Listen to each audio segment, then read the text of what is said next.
welcome back to Coach's Corner this week. We're going to talk about dynamic effort with regards to the conjugate method for programming. So what is dynamic effort?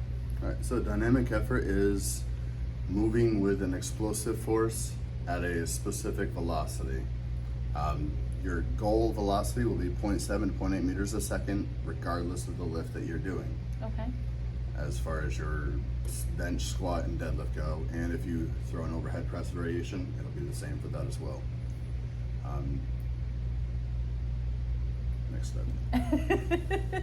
We're having a hard time today, guys. Sorry. So when we look at dynamic effort, is there a specific reason we want to include it in the program? I know you said it's for power and velocity, but what does that do overall?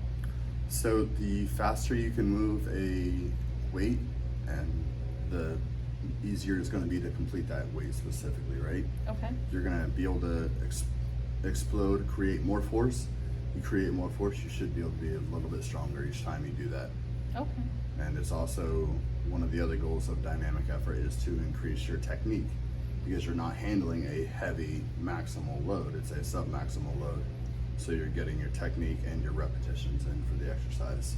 Okay, so this isn't the type of movement that's just fast to be sloppy, right? So this is something we do intentionally. Nope. This is a controlled explosive movement. Okay, well, that makes sense. So when you say 0.7 to 0.8, how would someone be able to tell that? So you got three options. One, you can just guess and say, yep, that looked like it was pretty quick. Not very accurate unless you're one of those types of people like Louis was. Another option is you can kind of gauge it off from somebody else's movement. It's like, how many seconds does it take to complete it, right? Mm-hmm. You can do some math work there. I'm not going to try to because I don't math. No mathing? No math, no. Or the easiest way you can do it is use a VBT, a velocity-based trainer. Flex, Rep 1, and some other ones are out there. I don't know the other ones specifically, but those are the two that we're familiar with. And those two will give you an exact readout of your meters per second and your bar path.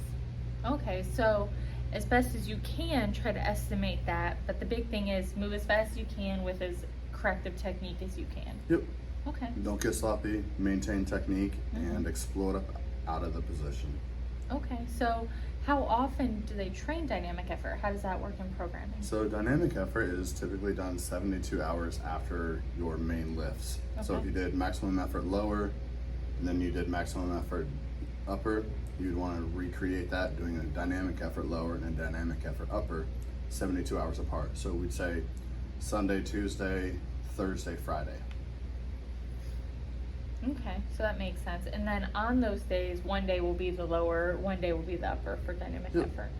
All right, and then how does the rep scheme usually work? So your sets and reps are interchangeable. It basically is based off of whatever you need the most work at. If you were looking more for a hypertrophy type of exercise rep set scheme, because you're not a competitive person, you'd probably go with like a 5x5. If you're an in-between of those, you can do a 8x3 for 2 weeks and then a 6x3 for another week to finish off your 3-week cycle of speed work. Okay. As a competitive powerlifter, one of the best ways to do it is a 12x2 for 2 weeks and then a 10x2 for the last week. And what that gives you is 12 perfect chances to make either that perfect pick or that perfect start from the deadlift. So you don't have those repetitions, you have those 12 perfect times. Okay, and then do the bars switch out as they go? The bars will switch out every 3 weeks. Typically for a squat, for your deadlift, you can change the variation. Not really changing the bars very often. Yeah. Unless you rotate between a power bar and a stiff bar. You can add accommodating resistance, so bands and chains for your squats and deadlifts. It's very, very common. The bar percentage choices would be starting at 50%, 55%, and then 60% with 25% accommodating resistance. So 25% bands, chains. The 50 through 60 and the 25% is based off of your 1 rep max. Okay. For that specific bar? Yes. Okay. So if, oh, go ahead. Oh, so if they're using a safety squat bar, would it be the 1 rep max of their safety squat bar they use? Yes, that is the Okay. way that we do it. Okay, but I've heard that other people probably do it differently elsewhere. Sometimes it's based off from, depending upon whoever's running the conjugate ideas, it's going to be based off on what they specifically state. Okay. Sometimes it's going to be off from your whatever, your straight bar 1 rep max out of competition. Sometimes it's your training maxes.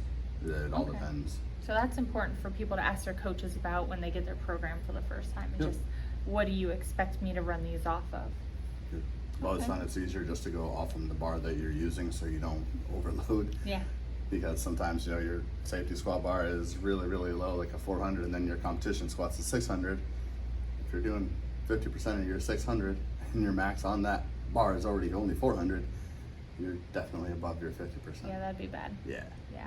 Ooh. All right. So it sounds like dynamic effort is there to help us become stronger through speed and power, correct? Yes. Okay. And then we'll move into the upper body, where the upper body for your bench, you're going to actually change your sets and reps. Okay. The standard set and rep is a 9x3 or a 12x3. You're switching your grip every 3 times. Okay. You'll do it from your weakest grip to your strongest grip. Your band percentage is still going to be 25%, but your bar percentage is going to drop between 40 to 45% typically.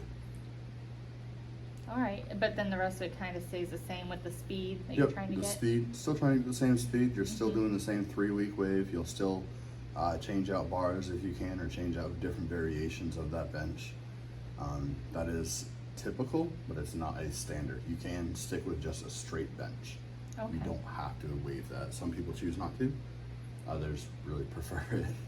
Yeah, no, that makes sense. Okay. Well, do you have anything else that you feel like people need to know? One thing keeping in mind with the conjugate system is one size does not fit all. That's true. It's very, very varied. Say that Yeah. 3 times fast. It's extremely varied, and it is meant to be that way. It can be very confusing if you're trying to read about it or learn about it, Mm-hmm. because there's no absolutes other than you should do it. Yeah. That's the one big absolute that most people agree on. Well, that makes sense. And it makes sense that nothing is one size fits all. You can have the basic shell that fits, a general amount of people, but everybody has different strengths, weaknesses, preferences, and what bars they have available to them. Yep.